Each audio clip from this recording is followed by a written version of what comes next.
하나님 말씀 갈라디아서 2장 11절에서 21절의 말씀입니다. 갈라디아서 2장 11절에서 21절의 말씀 우리 한 목소리로 같이 읽도록 합니다. 시작. 게바가 안디옥에 이르렀을 때에 책망받을 일이 있기로 내가 그를 대면하여 책망하였노라. 야고보에게서 온 어떤 이들이 이르기 전에 게바가 이방인과 함께 먹다가 그들이 오매 그가 할례자들을 두려워하여 떠나 물러가매 남은 유대인들도 그와 같이 외식함으로 바나바도 그들의 외식에 유혹되었느니라. 그러므로 나는 그들이 복음의 진리를 따라 바르게 행하지 아니함을 보고 모든 자 앞에서 게바에게 이르되 내가 유대인으로서 이방인을 따르고 유대인답게 살지 아니하면서 어찌하여 억지로 이방인을 유대인답게 살게 하려느냐 하였노라. 우리는 본래 유대인이요 이방 죄인이 아니로되 사람이 의롭게 되는 것은 율법의 행위로 말미암음이 아니요 오직 예수 그리스도를 믿음으로 말미암는 줄 알므로 우리도 그리스도 예수를 믿나니 이는 우리가 율법의 행위로서가 아니고 그리스도를 믿음으로써 의롭다함을 얻으려 함이라. 율법의 행위로서는 의롭다함을 얻을 육체가 없느니라. 만일 우리가 그리스도 안에서 의롭게 되려 하다가 죄인으로 드러나면 그리스도께서 죄를 지게 하는 자냐? 결코 그럴 수 없느니라. 만일 내가 헐었던 것을 다시 세우면 내가 나를 범법한 자로 만드는 것이라. 내가 율법으로 말미암아 율법에 대하여 죽었나니 이는 하나님에 대하여 살려 함이라. 내가 그리스도와 함께 십자가에 못 박혔나니 그런즉 이제는 내가 사는 것이 아니요 오직 내 안에 그리스도께서 사시는 것이라. 이제 내가 육체 가운데 사는 것은 나를 사랑하사 나를 위하여 자기 자신을 버리신 하나님의 아들을 믿는 믿음 안에서 사는 것이라. 내가 하나님의 은혜를 패하지 아니하노니 만일 의롭게 되는 것이 율법으로 말미암으면 그리스도께서 헛되이 죽으셨느니라. 아멘. 오늘 말씀의 제목은 죽어야 사는 믿음이라는 제목으로 말씀을 나눕니다. 오늘 본문은 게바, 곧 바울이 베드로가 책망받는 사건이 나오죠. 바울이 이 베드로를 책망하는 이 사건의 회상을 통해서 율법주의적 잔재를 지적한 사실을 보도하고 있습니다. 바울이 베드로를 책망한 이 사건은 구체적인 시기를 정확하게 알 수는 없습니다. 그러나 베드로가 바울이 사역하던 이 안디옥 교회를 방문했을 때 발생한 것으로 보입니다. 아마도 예루살렘 총회 이후로부터 바울이 제2차 전도 여행을 떠나기 전 어느 시점, 그 시점이었을 것으로 보여져요. 내용 관찰 문제 1번 보시면 게바, 베드로가 안디옥에 왔을 때 바울에게 책망받은 이유가 무엇입니까? 자, 11절부터 13절을 쭉 보시면은 베드로가 이방인들과 한 식탁에서 먹다가 예루살렘으로부터 온 유대인들이 오니까 그들의 비난이 두려워서 슬며시 그 자리를 피했던 겁니다. 그러니까 베드로는 이방인들과 식사하고 있는 이 모습을 율법주의자들에게 보이지 않으려고 비굴하게 몸을 피했던 거죠. 그로 인해서 그 자리에서 베드로와 함께 식사하고 있었던 다른 유대인들도 베드로를 따라서 의식하는 일이 벌어지게 됩니다. 심지어 누구까지도 그랬다고 얘기합니까? 바나바까지도 의식적인 행동을 하게 되었다라고 13절에 얘기를 하고 있는 거죠. 이에 바울은 베드로가 복음의 그 진리의 근거에서 일관되게 행하지 않고 상황에 따라서 이중적으로 이렇게 행동한 것에 대해서 모든 사람들 앞에서 호되게 베드로를 책망하게 됩니다. 바울이 이렇게까지 베드로를 모든 사람 앞에서 책망하게 된 이유는 이 당시 베드로는 초대교회의 최고의 지도자였어요. 모든 사도들 중에서도 가장 으뜸되는 사도가 베드로였기 때문입니다. 베드로가 모든 사람 보는 앞에서 이 복음의 진리를 따라서 바로 행하지 않고 오히려 율법주의자들을 두려워해서 외식하는 모습을 보인 거잖아요. 그러면은 모든 성도들이 지금 베드로가 두려워하는 그 율법주의자들을 어떻게 하게 되겠습니까? 두려워하게 될 거라는 거예요. 그래서 그들에게 굴복해서 율법을 행하게 되는 일이 벌어지게 될 거라는 거죠. 결국 그러면은 예수 그리스도의 희생을 무가치하고 무의미하게 만들어버리는 그런 일이 벌어지고 말게 될 거라는 얘기입니다. 그래서 사도 바울로서는 어쩔 수 없이 이러한 사태를 바로잡기 위해서는 베드로를 공개적인 자리에서 책망하지 않을 수가 없었던 겁니다. 그래야만 베드로의 이 외식하는 모습을 지켜보았던 사람들이 그의 행위가 결코 본받아서는 안 되는 그릇된 행위라는 사실을 분명히 알고서는 그의 잘못된 행위를 따르지 않을 것이기 때문에 바울은 공개적인 자리에서 베드로를 호되게 책망할 수밖에 없었던 거죠. 내용관찰 문제 2번입니다. 바울은 외식하는 베드로에게 뭐라고 책망했습니까? 14절의 말씀을 보면은 율법을 이렇게 수여받은 유대인으로서 율법에 매여 살던 베드로, 당신이 복음 안에서 이제는 그리스도를 믿음으로 말미암아 율법이 없던 이방인들과 똑같이 이제는 율법으로부터 자유함을 얻었다. 이제는 더 이상 유대인들의 그 옛 방식으로 살지 않으면서, 지금 그렇게 살지 않으면서 어떻게 이방인들과의 그 식사 자리에서 할례자들을 두려워해서 비겁하게 자리를 피했느냐? 그러면서 어떻게 그의 이방인을 향한 마음이 지금 진실되지 못하다, 이렇게 지금 책망을 한 겁니다. 그러니까 14절에서 끝에 보면 그런 얘기를 하는 거죠. 억지로 이방인을 유대인답게 살게 하려 한 꼴이 되었다. 뭐가요? 베드로의 그 비겁한 행동이 결국 외식이 되었기 때문에 억지로 이방인을 유대인답게 살게 하려는 꼴이 된 게 아니냐. 그러면서 바울은 이 베드로의 이 행동을 놓고 복음 전파자로서 자기의 신분을 망각하고 오히려 복음의 진리를 거스리는 것이다 라고 지금 책망을 하고 있는 겁니다. 자신은 유대인답게 살지 않으면서 어찌해서 억지로 지금 이방인들을 유대인답게 살게 하려느냐. 이제 외식하는 베드로에 대한 책망의 내용이죠. 연구와 묵상 문제 3번입니다. 율법에 대하여 죽고 하나님에 대하여 산다는 것은 무슨 뜻입니까? 자, 우리가 15절부터 차근차근 한번 보도록 하겠습니다. 자, 바울은 자신이 비록 본래부터 유대인으로서 율법을 보면 하나님의 백성임에도 불구하고 예수 그리스도를 믿는 것은 16절에서 그런 거죠. 율법의 행위가 결코 사람을 의롭게 할 수 없다라는 거예요.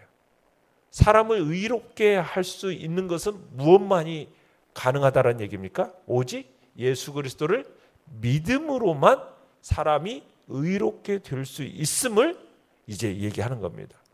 그러니까 율법의 행위로는 결코 그 누구도 의롭다 하심을 얻을 수가 없는 거죠.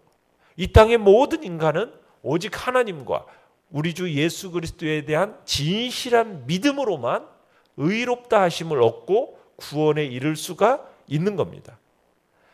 자, 그러면서 바울이 17절에서 갈라디아 교회 성도들에게 이렇게 얘기합니다. 만일 우리가 그리스도 안에서 의롭게 되려 하다가 죄인으로 드러나면, 그러면 그리스도께서 죄를 지게 하시는 자냐?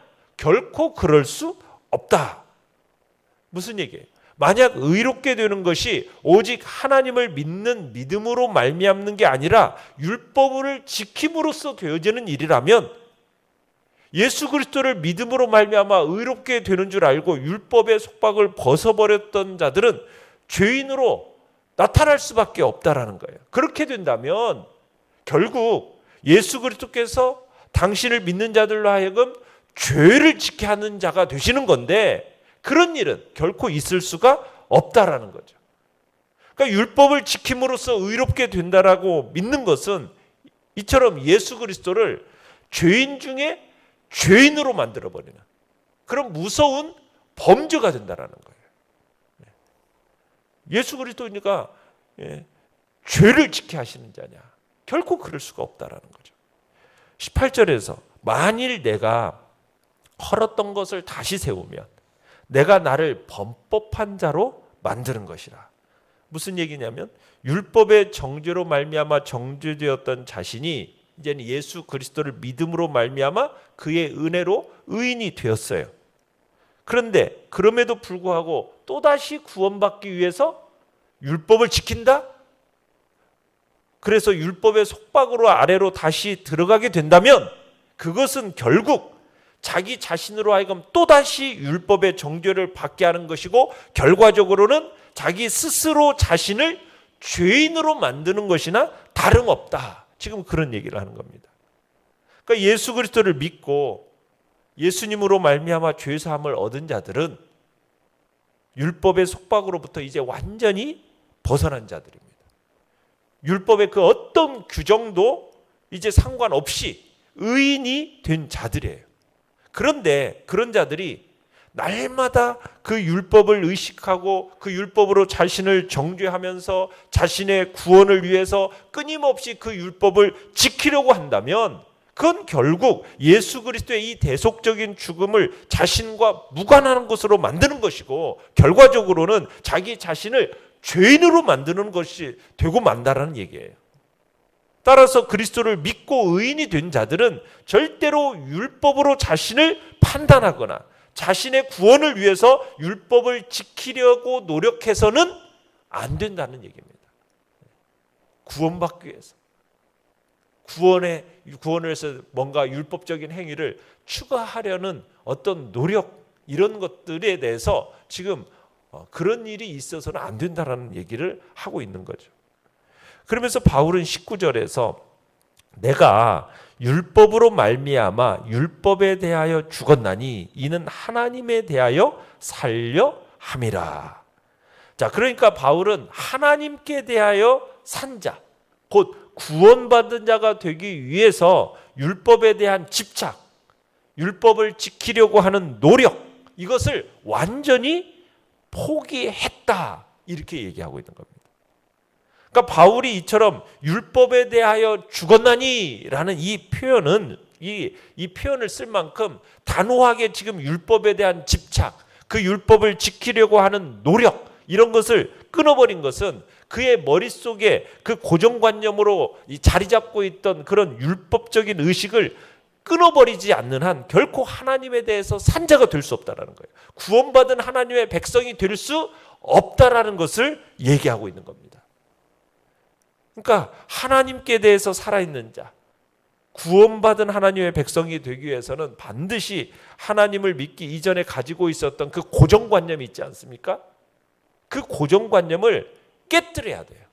그 고정관념을 깨뜨리지 않으면 안 되는 거예요. 그것을 버리지 않으면 그 누구도 결코 진정한 하나님의 백성이 될 수 없다라는 거죠.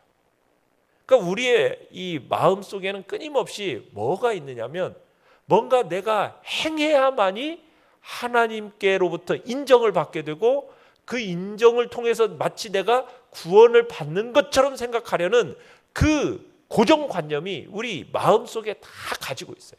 근데 그걸 깨트려야 돼요. 그걸 부숴버려야 되는 거예요.